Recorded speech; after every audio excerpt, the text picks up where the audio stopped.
Comenzamos una nueva semana, llegamos al día lunes después de la fiesta del Corpus y continuamos con nuestra lectura corrida, con nuestra lección, con la palabra del día. Vamos a invocar al Espíritu en el nombre del Padre, del Hijo y del Espíritu Santo. Amén. Oh Espíritu Santo, amor del Padre y del Hijo, inspírame siempre lo que debo pensar, lo que debo decir, cómo debo decirlo, lo que debo callar, cómo debo actuar, lo que debo hacer, para gloria de Dios, bien de las almas y mi propia santificación.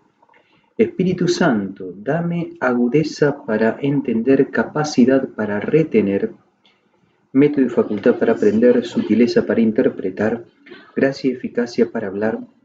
Dame acierto al empezar, dirección al progresar y perfección al acabar. Amén. Bueno, casi te diría yo, estoy con el mate. Buscate el mate, buscate un cafecito, un tecito, porque la historia hoy que vamos a hacer es para contemplarla, pero nos va a hacer descubrir muchas cosas que pasan por el corazón del hombre. Estamos siguiendo la lectura continua del Evangelio de Mateo con el Sermón de la Montaña, todavía estamos en el capítulo 5, pero también estamos leyendo el primer libro de los Reyes, parte de la vida de Elías y lo que le tocó vivir siendo profeta. En el primer libro de los Reyes, que vamos a leer ahora en el capítulo 21, se nos relata lo siguiente. Después de esto, sucedió lo siguiente. Nabot, el israelita, tenía una viña en Israel, al lado del palacio de Ahab, rey de Samaria. Ahab dijo a Nabot, dame tu viña para hacerme una huerta, ya que está justo al lado de mi casa. Yo te daré a cambio una viña mejor, o si prefieres, te pagaré su valor en dinero. Pero Nabot respondió a Ahab, el Señor me libre de cederte la herencia de mis padres. Ahab se fue a su casa malhumorado y muy irritado, porque le había dicho Nabot, por lo que le había dicho Nabot el israelita, no te daré la herencia de mis padres. Se tiró en su lecho, dio vuelta a la cara y no quiso probar bocado.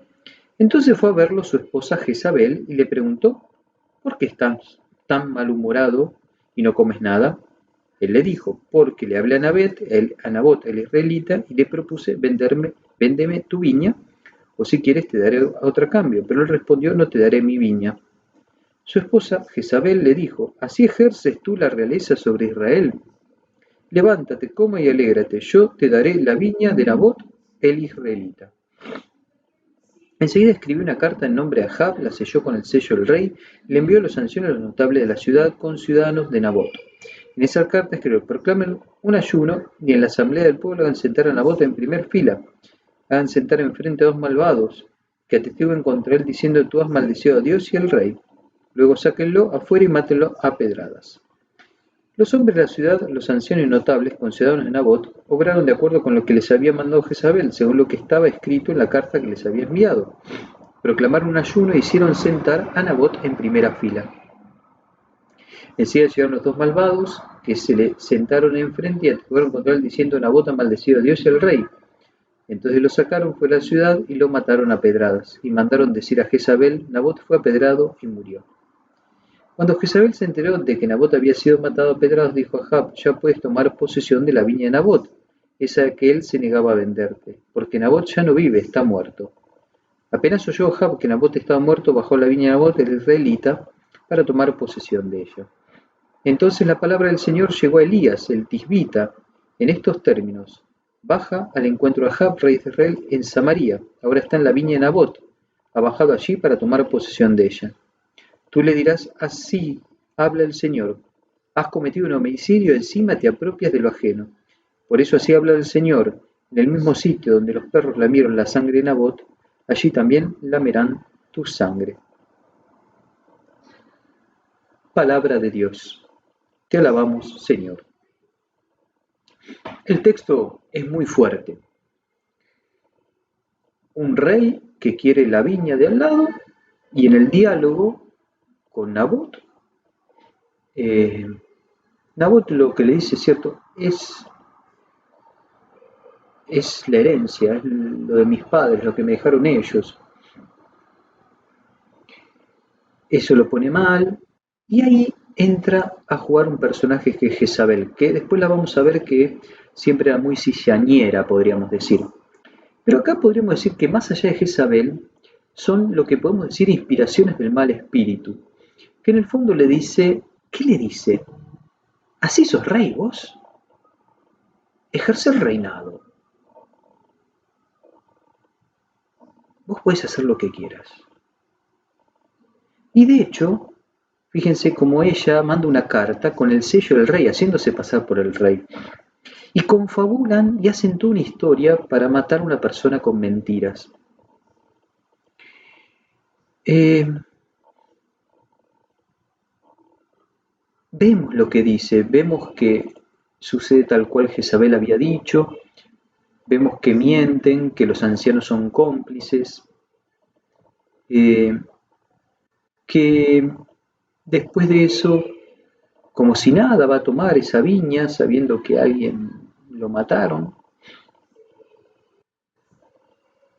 Por último vemos a Dios y al profeta, diciéndole que no solo había matado, ¿m? Has cometido un homicidio, encima te apropias de lo ajeno. Y le da una profecía, cómo iba a morir, ¿no? Que iba a morir en el mismo lugar. Más allá de la profecía, ¿qué es lo que nos muestra todo el texto? ¿O qué nos dice? ¿O qué me dice?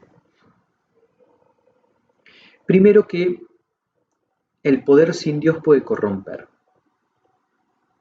El poder sin Dios puede estar llevado por instintos diversos. El poder sin un horizonte claro puede hacer creer que yo soy dueño de todo y que me merezco todo. Y a veces sin tener poder creemos también que nosotros nos merecemos. Y que el mal espíritu obra y nosotros pisamos el palito, haciéndonos creer que vos podés. Total, nadie se va a dar cuenta, hacelo. El mal espíritu puede llevar a asesinar con una mentira solamente para poseer algo. Y quizá nosotros en algún momento de nuestra vida estuvimos metidos en circunstancias parecidas, donde quizá no lo matamos a pedradas, pero lo que dijimos o no dijimos, o lo que omitimos, o la acción que hicimos, fue ir en contra de la fama de una persona. Quizá no nos jugamos para defenderla, solo para cuidar algo, para tener algo.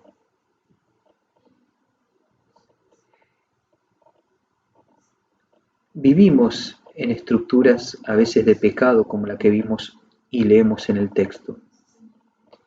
Lo importante es que podamos descubrir si nosotros a veces entramos en esa. Quizá hoy no lo hacemos, quizá en algún momento lo hicimos, pero sí estar atentos. Muchas veces estamos viendo estos problemas o dificultades o estos pecados o estas tendencias en los demás y no nos damos cuenta que quizá en pequeñas cosas todos estamos o somos así o tenemos algo de esto. No, no que somos así. Quizá hay como una invitación a que podamos estar atentos a este diálogo, estas insinuaciones que a veces hacen el mal espíritu, de animarnos a hacer cosas que vos decís, no me suena bien. También tener cuidado de esto de desear tanto las cosas que no veamos las consecuencias o los medios que utilizamos para llevarlo adelante. También tener en cuenta que Dios tarde o temprano nos pasa cuenta, valga la redundancia, de lo que decimos y hacemos. Y que tenemos que tener mucho cuidado porque cualquier acción es una acción que toca siempre la vida de otros. Reza con esto, fíjate qué te dice, qué toca de tu vida, qué toca de tu historia, qué toca de tu presente. y animate a algo distinto. Y pedile al Señor la gracia en la oración final, en ese qué le decís, que te ayude a descubrir estas cosas que tenemos, que nos ayude a cambiar y estar atentos de no pisar el palito. Que tengamos un lindo lunes. Que el Señor los bendiga, en el nombre del Padre, del Hijo y del Espíritu Santo.